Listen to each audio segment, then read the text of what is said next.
Indicadores epidemiológicos. En términos muy sencillos, son datos numéricos que van a permitir relacionar diferentes situaciones con el estado de salud de las personas, de una determinada población. Comencemos con su clasificación. Son de tres tipos. Indicadores epidemiológicos que miden la frecuencia o distribución o cantidad de veces que se repite una determinada situación en la población. Segundo, tenemos a las medidas de asociación o fuerza de asociación, que ya van un poquito más allá, que te dicen qué tanto se relaciona esta situación con el estado de salud del paciente. Entonces, en las medidas de fuerza de asociación vamos a determinar si un factor o si una situación es un factor de riesgo o si es un factor protector. O, en todo caso, si hay o no hay asociación entre esta situación y este determinado estado de salud del paciente. Tercero, tenemos a las medidas de impacto potencial, que van también un poquito más allá. Van relacionadas con las intervenciones comunitarias que se realicen para combatir estas situaciones que están afectando el estado de salud de las personas. Y básicamente se llaman medidas de impacto porque evalúa el impacto de estas intervenciones, que tienen diferentes indicadores a su vez. Comenzando por las medidas de frecuencia o distribución, tenemos a las más sencillas, que son las absolutas. Básicamente son datos numéricos absolutos, como dice su nombre, que van a contabilizar la presencia de una determinada situación. Por ejemplo, si tenemos una población de 15 personitas, podemos describir que 8 de ellas padecen de la enfermedad de color azul, como le he pintado acá. Lo que dibujo con estrellitas son variables. Variables X, Y, Z. Síntomas, enfermedades o incluso puede ser el sexo de las personas. Entonces aquí podemos decir que 8 personas son de sexo femenino, 7 de sexo masculino de una población de 15. Estamos contabilizando de manera sencilla. Luego, si relacionamos estos subconjuntos o estos subgrupos de una determinada relación, de una determinada población, de una diferente manera, obtenemos diferentes medidas de frecuencia relativas, que son de tres tipos. Primero tenemos a la proporción. La proporción te dice qué proporción de un subconjunto estamos evaluando del total de la población. Y se mide en porcentaje. Entonces, para ello dividimos A, si es el subconjunto que yo quiero evaluar, sobre el total de la población, A más B, y lo multiplico por el 100%. Entonces, por ejemplo, si tu población es de 20 personas, dentro de las cuales tú tienes a 5 que padecen de determinados síntomas y tienes a 15 que no padecen esos síntomas. Ya, hasta ahí tienes full datos, full medidas de frecuencias absolutas, ¿cierto? Sencillo. Para medir la proporción, tú evalúas un subconjunto respecto al conjunto y lo multiplicas por el 100%. Entonces, por ejemplo, podemos decir que 5 sobre 20 por el 100% padecen de esos síntomas. Si haces una simple división y una simple multiplicación, tendrías que el 25% de tu población de 20 personas padecen esos síntomas que estás estudiando. Lo mismo puedes hacer con el subgrupo B, pero al revés. En conclusión, una proporción relaciona un subconjunto con el total en un valor de porcentaje. La razón relaciona los subconjuntos. Por ejemplo, si tienes 20 personas con el síntoma A y 40 personas con el síntoma B, haces una división. Por ejemplo, puedes dividir 20 sobre 40, lo cual te da un medio. Y lo puedes relacionar de la siguiente manera. Una de cada 2 personas padecen los síntomas, contemplando que el subgrupo de 20 personas padecen síntomas, ¿cierto? Finalmente, la última medida de frecuencia relativa es la tasa. La tasa va un poco más allá. Ya relaciona al factor tiempo. En la tasa se evalúa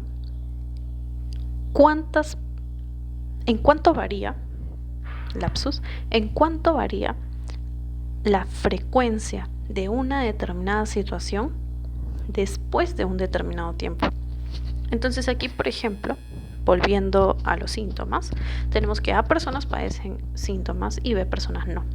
Después de un tiempo, ¿cómo es que esto cambia? ¿Hay más personas que padecen los síntomas? ¿Hay más personas que no padecen los síntomas? ¿O hay menos personas en tu población? ¿Hay más personas en la población? Eso evalúa la tasa. Y hay diferentes tipos de tasa. En esta tenemos la tasa de incidencia acumulada, la tasa de incidencia propiamente dicha o densidad acumulada, la tasa de ataque, la tasa de prevalencia. La tasa de incidencia acumulada. Primero, recordar que la aparición de un determinado evento o suceso o situación en un lapso de tiempo o en un transcurso de tiempo dado. Entonces, la primera tasa evalúa cuántas veces apareció ese evento, por eso se llama acumulada, en un determinado tiempo, sobre una determinada cantidad de personas en una población. Entonces, de manera didáctica tenemos esta fotito donde apreciamos 1, 2, 3, 4 personitas en la población. Claro que la segunda persona se introdujo en la población después de un tiempo de ya iniciado el estudio, ¿cierto? Entonces, suponiendo que aquí 2 personas adquirieron o contrajeron una determinada enfermedad X, y por eso le puse estas estrellitas de color rojo que representan la enfermedad, que son los sucesos o eventos que nos interesan en epidemiología y en diferentes investigaciones de salud. Podríamos calcular la tasa de incidencia acumulada con esta fórmula: el número de casos nuevos sobre la población que había al inicio, y lo multiplicamos por un factor de extensión que puede ser cualquier número que empiece con 1 y termine en 0. O sea, puede ser 10, puede ser 100, puede ser 1000, puede ser 10.000, 100.000, etc. Y más adelante, en unos momentos, vamos a ver cómo se interpreta. En este caso, si tenemos 2 personitas que han desarrollado la enfermedad, o sea, una incidencia de dos casos nuevos, 2 eventos o sucesos nuevos que transcurrieron en un determinado lapso de tiempo o transcurso de tiempo, lo dividimos sobre la población al principio o al inicio de la investigación, 4, y lo multiplicamos por 1000, puede ser, o por 10.000 o por 100.000. Esto nos da un medio de 1000, que sería 500. La tasa de incidencia acumulada sería 500. Para interpretar esto, debemos recordar que la tasa de incidencia acumulada entonces mide el riesgo de enfermar. Quiere decir que el riesgo de enfermedad para este ejemplo, el riesgo de padecer una determinada enfermedad es el número de la tasa de incidencia acumulada, 500 por cada 1000 personas, por tu factor de extensión, en un determinado tiempo. Pueden ser en 5 años que se haya realizado este estudio, o puede ser en 10 años.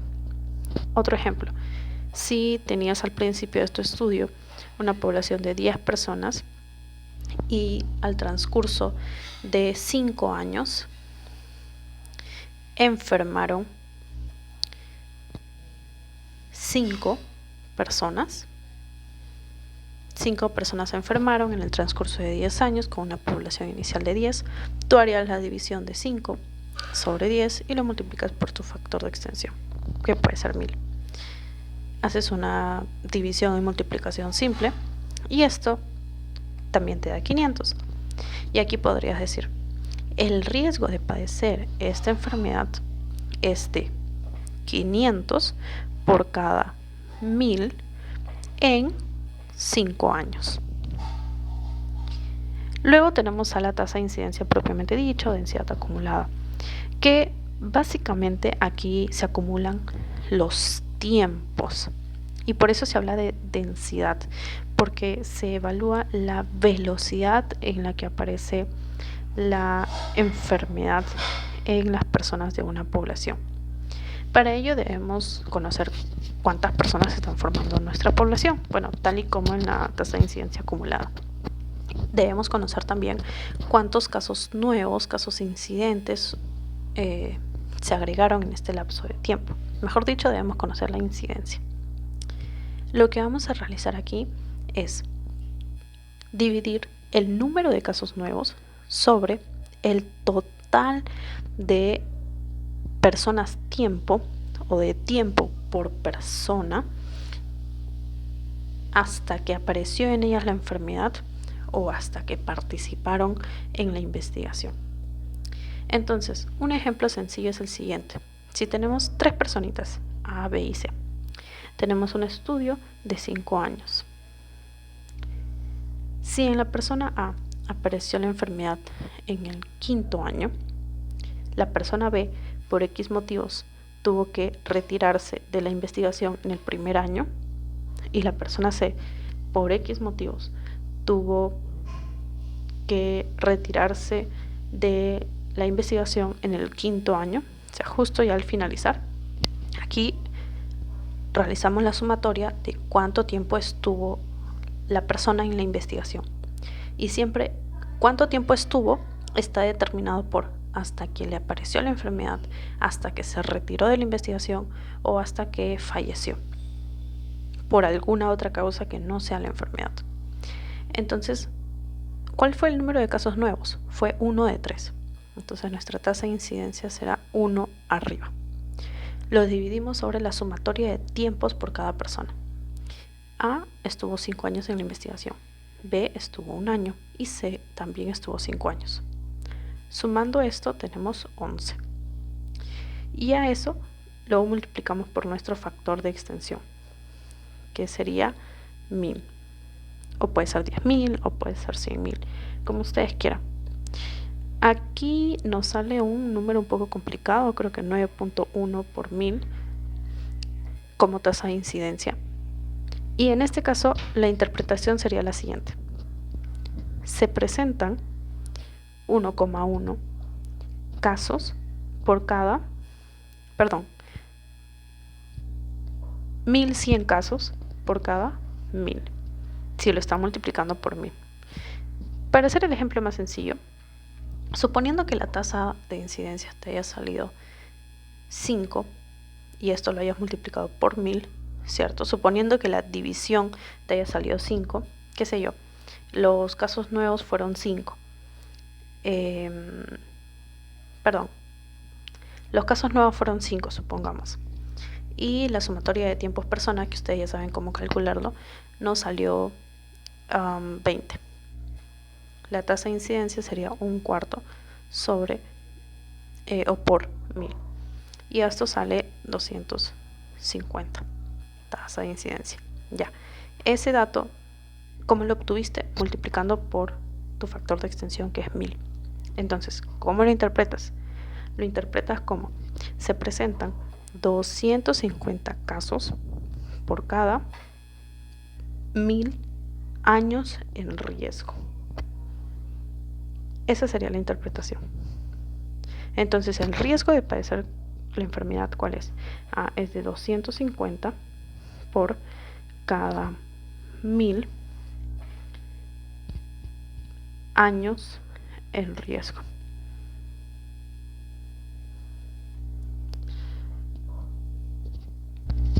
Recuerden que el número de la tasa de incidencia, 250 en este ejemplo, hace referencia a cuántas personas están en riesgo de padecer la enfermedad.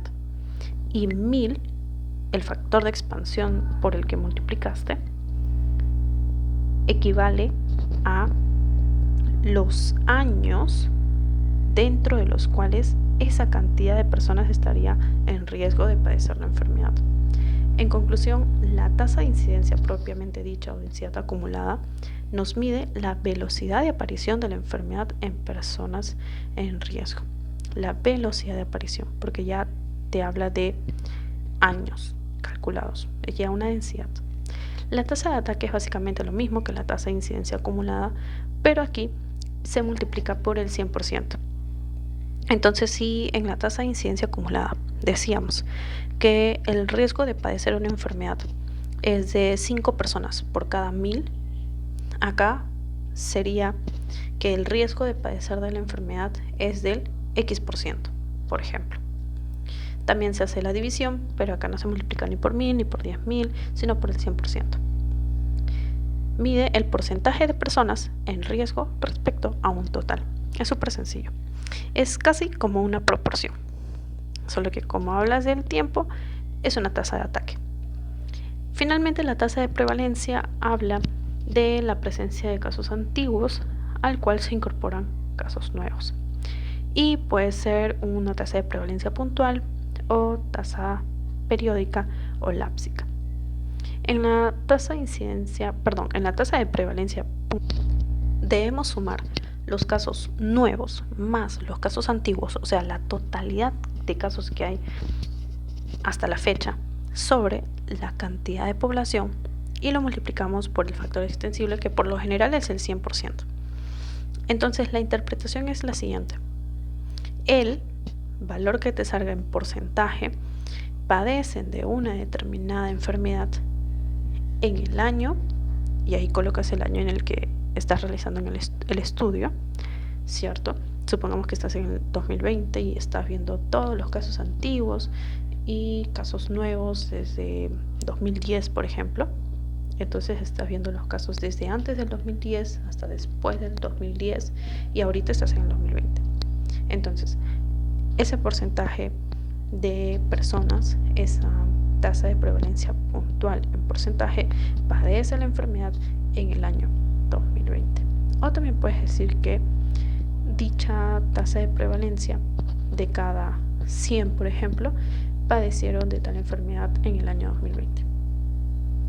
Luego tenemos a la tasa de prevalencia de periodo lápsica, como ya les había comentado. Aquí debemos realizar una relación un poquito más exhaustiva. La diferencia es que luego de sumar los casos antiguos y los casos nuevos, estos se deben dividir por la población en la mitad de tiempo, casi como un promedio. Entonces, si por ejemplo comenzaste el estudio en el 2010, estás en el 2020, deberías evaluar como población a la cantidad de personas del 2015 en la mitad de tiempo y lo multiplicas por el factor extensible.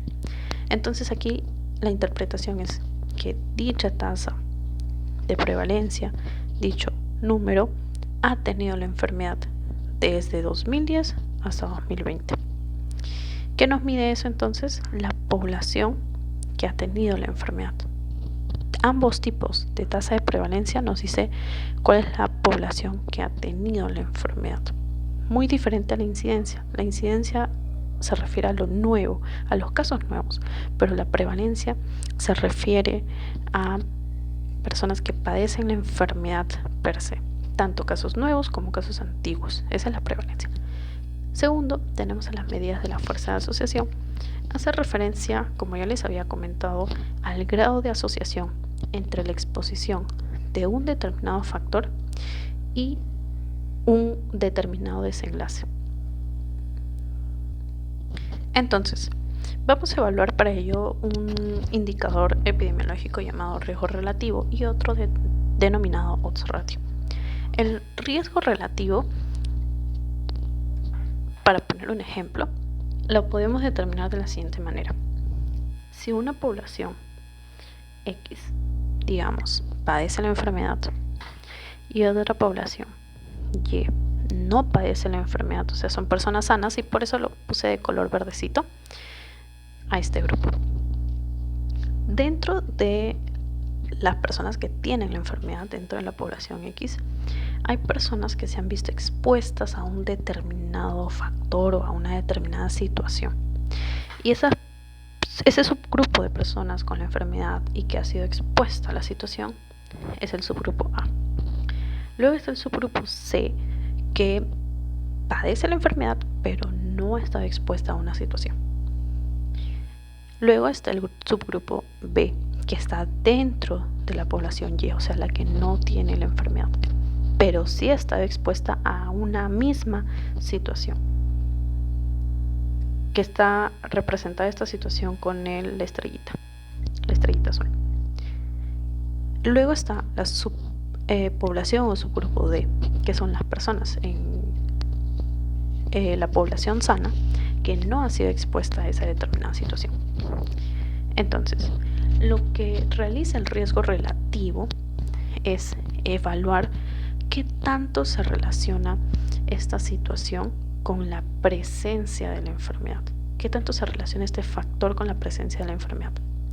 Si nosotros pensamos que esta situación o este factor propicia la enfermedad o nos acerca a la enfermedad, lo que esperaríamos es que las personas que han estado expuestas a esta situación padezcan la enfermedad en mayor cantidad, y esperaríamos también que hayan menos personas que hayan estado expuestas a la situación o a dicho factor y que estén sanas.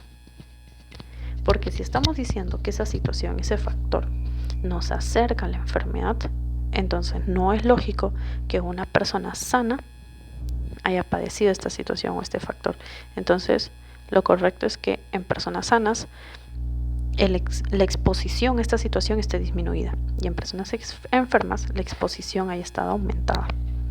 Entonces, eso se realiza en una tabla de 2 entradas, donde colocamos a la mano izquierda el valor sí y el valor no. Y esto hace referencia a la exposición a ese factor o esa situación. Colocamos quienes han estado expuestos, sí arriba, y quienes no han estado expuestos, no abajo. Y en las entradas verticales colocamos a los indicadores, o sea, a la presencia o ausencia de la enfermedad o de ese síntoma o de esa afección en la salud. Colocamos que sí está presente esa situación de salud, esa enfermedad, o que no está presente. Entonces, como ustedes recordarán del ejemplo de aquí arriba, si teníamos personas que sí padecen la enfermedad, personas del grupo A más C, que está aquí, A más C, que bueno, acá lo puse como Y, pero también lo pueden poner como A más C, y el grupo de personas sanas sería B más D, porque esos son los valores que le puse a esos subgrupos. Entonces, las personas que sí padecen la enfermedad serían A más C. Dentro de ese A más C, las que se han estado expuestas son el grupo A. Y dentro de ese A más C, las personas que no han estado expuestas han sido el grupo C. Luego, las que no padecen la enfermedad, que sí han estado expuestas, grupo B, y que no han estado expuestas al grupo D. Como les comentaba, lo más lógico es que si nosotros creemos que realmente esa situación nos acerca a la enfermedad, pues entonces quienes padecen la enfermedad y tienen la exposición, o sea, el grupo A, deberían ser un número mayor. ¿Mayor a qué? A aquellas personas que han estado expuestas pero no padecen la enfermedad, porque no tiene sentido que no estando enfermas hayan estado expuestas a un factor que nosotros creemos nos afecta en la salud. Por lo tanto, ese número debería estar disminuido. Entonces, el riesgo relativo, ¿cómo se calcula?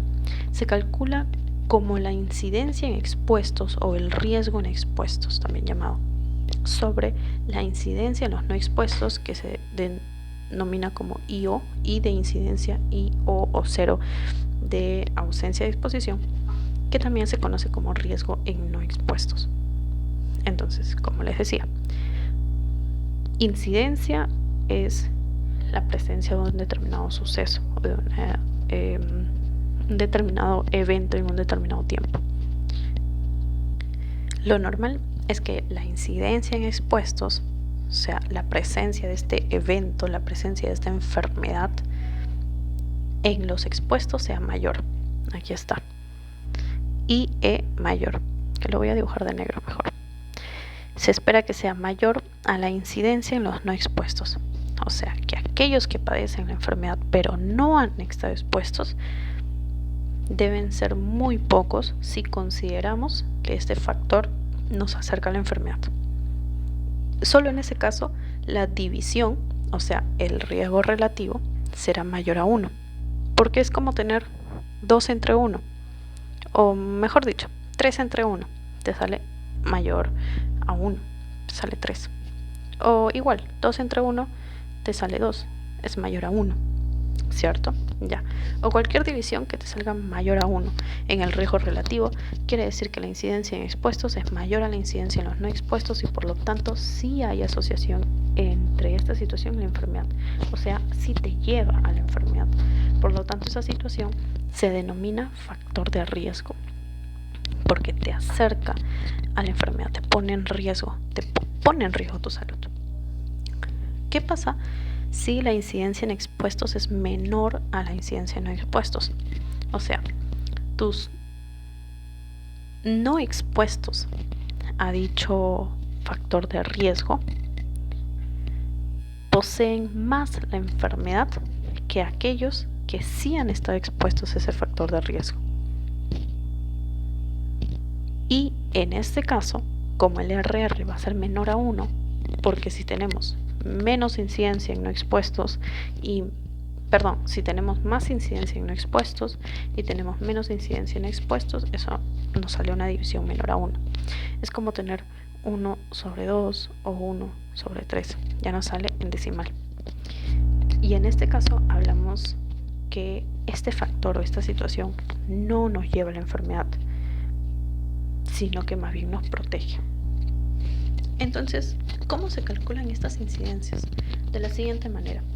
La incidencia en expuestos es básicamente incidencia, presencia de la enfermedad, expuestos, exposición. Entonces, la incidencia en expuestos se calcula como los que presentan la enfermedad y han estado expuestos respecto a todos los que han estado expuestos. Grupo A y grupo B. Y luego tienen a la incidencia no expuestos. O sea, cuántos eventos se propiciaron, cuántas personas contrajeron la enfermedad dentro de los no expuestos. Contrajeron la enfermedad C, el grupo C, sobre todos los que estuvieron no expuestos, C más D, ¿cierto? Ustedes primero hacen esa división para calcular incidencia en expuestos, luego incidencia en no expuestos, dividen ambos tipos de incidencias, les sale el riesgo relativo, mayor a 1 es un factor de riesgo y menor a 1 es un factor protector. Ya saben por qué, porque se supone que un factor de riesgo te acerca a la enfermedad y por lo tanto es más lógico que quienes sí padecen la enfermedad y hayan estado expuestos sea un valor mayor. Pero si es un factor protector, quiere decir que los que no han estado expuestos tienen presencia mayor de la enfermedad que los que sí han estado expuestos. Y eso no es lógico si se piensa o si se pensaba que era un factor de riesgo. Eso ya es un factor protector, no tiene que ver con riesgo de padecer con la enfermedad.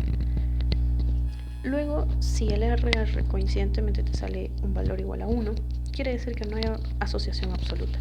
No se puede considerar ni un factor que te acerque a la enfermedad ni un factor que te aleje de la enfermedad. Entonces, el riesgo relativo en palabras sencillas, básicamente, como dice acá, te indica cuántas veces es más probable que se produzca la enfermedad en expuestos que en no expuestos. Y si es más probable en los expuestos, se habla factor de riesgo. Si es menos probable en los expuestos y por lo tanto más probable en los no expuestos a este factor, cosa que no es lógico, se habla de un factor protector. El odds ratio es una cosa un poquito diferente. Acá también se realiza un cuadro de doble entrada, pero se evalúa lo que debería ser congruente o lo que debería ocurrir en una situación normal sobre lo que no debería ocurrir o sobre lo que no es congruente. Entonces, lo que es congruente es que aquella persona que sí padezca la enfermedad, o sea, resultado sí para la enfermedad, y que sí haya estado expuesta, es lo que se considera como tal. Otro dato congruente es que una persona no expuesta no haya desarrollado la enfermedad. Eso es congruente cuando se piensa que es un factor de riesgo, ¿cierto? Que como el factor de riesgo está presente en este subgrupo expuesto, entonces van a desarrollar la enfermedad. Y en el grupo D, como no están expuestos y se supone es un factor de riesgo, entonces no van a desarrollar la enfermedad. Luego los datos o aquellos valores no congruentes o aquellos subconjuntos no congruentes son B y C. B es aquel subgrupo que está expuesto pero no ha desarrollado la enfermedad. Y C es aquel subgrupo que también lo pueden asemejar con este ejemplo, el de la izquierda, el de riesgo relativo, en el que está presente la enfermedad pero no hay exposición al factor que se piensa que es un factor de riesgo. Al realizar esta división, como si se piensa es un factor de riesgo, los datos congruentes o la cantidad de personas que presenten la enfermedad presentando exposición al factor deberían ser o debería ser un mayor valor respecto a lo que no es congruente, porque como no es congruente y si se piensa que el factor es de riesgo, debería ser un valor disminuido.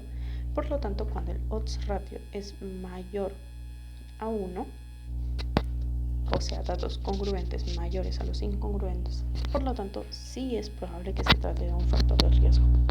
O sea, que el factor de riesgo provoque padecer dicho indicador de riesgo o dicha afección en la salud. Mientras que el factor protector se establece mediante el odds ratio cuando los casos no congruentes son más que los congruentes. O sea, cuando la división me da un resultado menor a 1.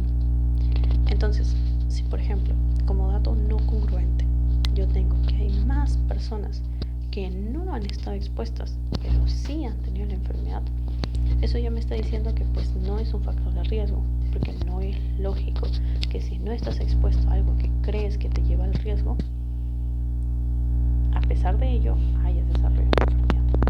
Ya no es un factor de riesgo, sino es un factor protector. Y de igual manera que en el riesgo relativo, si el OR es igual a 1, no hay asociación. Finalmente, las medidas de impacto potencial, como ya lo había explicado, mide el impacto de las intervenciones sobre estas situaciones o sobre estos factores de riesgo que ahora ya sabemos por qué se llaman factores de riesgo, porque su presencia está relacionada con la presencia también del indicador de riesgo, que es esta afección de la salud. Un indicador de riesgo, ¿cuál puede ser? Puede ser, por ejemplo, la presencia de una enfermedad, como ya lo hemos venido repitiendo. Puede ser la presencia de un determinado cáncer, puede ser la presencia de repente reflujo gastroesofágico. Podemos relacionar entonces como factor de riesgo al sexo femenino o masculino o la edad, o puede ser también alguna condición socioeconómica. La relacionamos con un indicador. Tenemos que valorar nuestras medidas de frecuencia, la cantidad de personas que forman nuestra población, los subgrupos, quienes tienen la enfermedad, quienes no tienen la enfermedad, quienes están expuestos, quienes no están expuestos. Realizamos estas divisiones, sacamos el riesgo relativo, el odds ratio, y con ello podemos interpretar si se trata verdaderamente de un factor de riesgo, factor protector, o si no hay asociación. Pero en las medidas de impacto potencial tenemos a dos tipos diferentes. Primero están los de riesgo atribuible y segundo están los de proporción o fracción.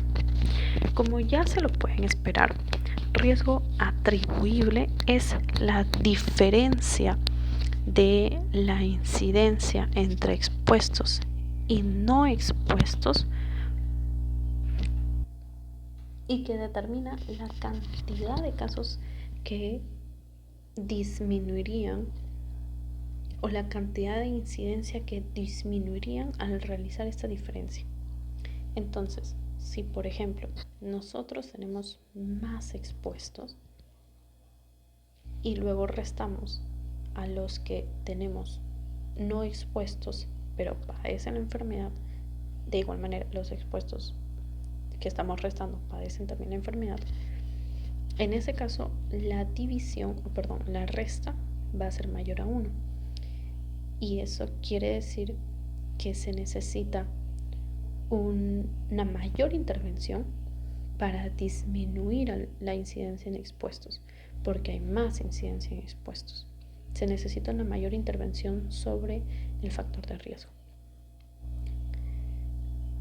En cambio, si el riesgo atribuible en los expuestos está disminuida, menor a 0, o sea, que hay más incidencia en los no expuestos y hay menos incidencia en los expuestos, eso quiere decir que no se requiere una intervención para disminuir los casos, porque hay menos casos de incidencia en los expuestos y hay más casos en incidencia en no expuestos.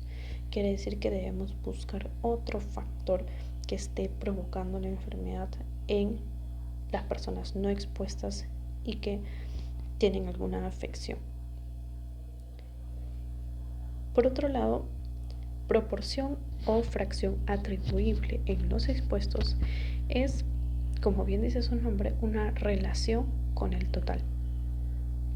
La fracción atribuible es igual al porcentaje del riesgo atribuible, que como se denomina proporción debemos considerar el total.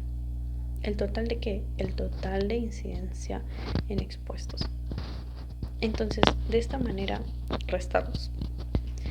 ¿Cuál es la incidencia en expuestos menos la incidencia en no expuestos? Eso lo dividimos entre el total de incidencia en expuestos.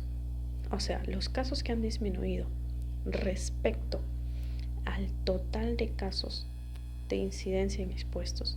Si lo multiplicamos por el 100%, ¿cuánto es? Entonces, indica el porcentaje de daño en expuestos y que no se daría en ellos si se elimina la exposición. Repito, ¿en cuánto disminuirían los casos respecto a la incidencia en expuestos? ¿En qué porcentaje disminuirían respecto a los casos que ya hay en los expuestos? Finalmente, en el factor de riesgo atribuible poblacional, esta es una diferencia, igual que el factor atribuible en expuestos, pero respecto a la población. Y debemos tener como dato la incidencia total, la incidencia en la población, tanto en la incidencia en no expuestos como en incidencia en expuestos. Sumamos estas incidencias en expuestos y no expuestos, eso es la incidencia total, y a eso se le disminuye la incidencia en no expuestos. Ese es el factor de riesgo atribuible o poblacional. Luego tenemos la proporción o fracción atribuible poblacional, que es básicamente colocar un factor de riesgo atribuible poblacional en forma de proporción, lo mismo que la proporción o fracción atribuible del riesgo atribuible en expuestos. Aquí, luego de realizar la diferencia, vamos a dividirlo sobre el total y lo multiplicamos por el 100%. Entonces te dice, ¿qué tanto después de disminuir esta incidencia total menos la incidencia en no expuestos es respecto al total en porcentaje? Algunos datos acerca del término riesgo es recordar que un factor de riesgo nos acerca a un determinado indicador de riesgo. El indicador de riesgo nos indica la presencia entonces de un factor de riesgo. Un indicador de riesgo puede ser una enfermedad, como les había comentado, o la presencia de un determinado síntoma. Y para realizar la medición del riesgo, requerimos de estos indicadores epidemiológicos, principalmente de las medidas de fuerza de asociación o las medidas de asociación. Como ya sabemos, existen en las personas algunos marcadores o situaciones personales que luego de la exposición de factores de riesgo aumentan el riesgo de padecer la enfermedad. Finalmente, el enfoque del riesgo hace referencia a, luego de conocer los factores de riesgo, evaluar qué grupos necesitarían más atención. Obviamente serían los grupos que están expuestos a estos factores y por lo tanto ellos recibirían una mayor atención, una mayor evaluación. Por lo tanto, en epidemiología estas intervenciones no serían igualitarias porque se enfoca en la población de riesgo. Recuerden que en las medidas de impacto la interpretación es la que está escrita aquí abajo. Indica el número o porcentaje de casos, número en el caso de factor de riesgo y porcentaje en el caso de proporción o fracción atribuible, que se evitarían si se eliminaran con determinadas intervenciones estos factores de riesgo. De ahí que son diferencias.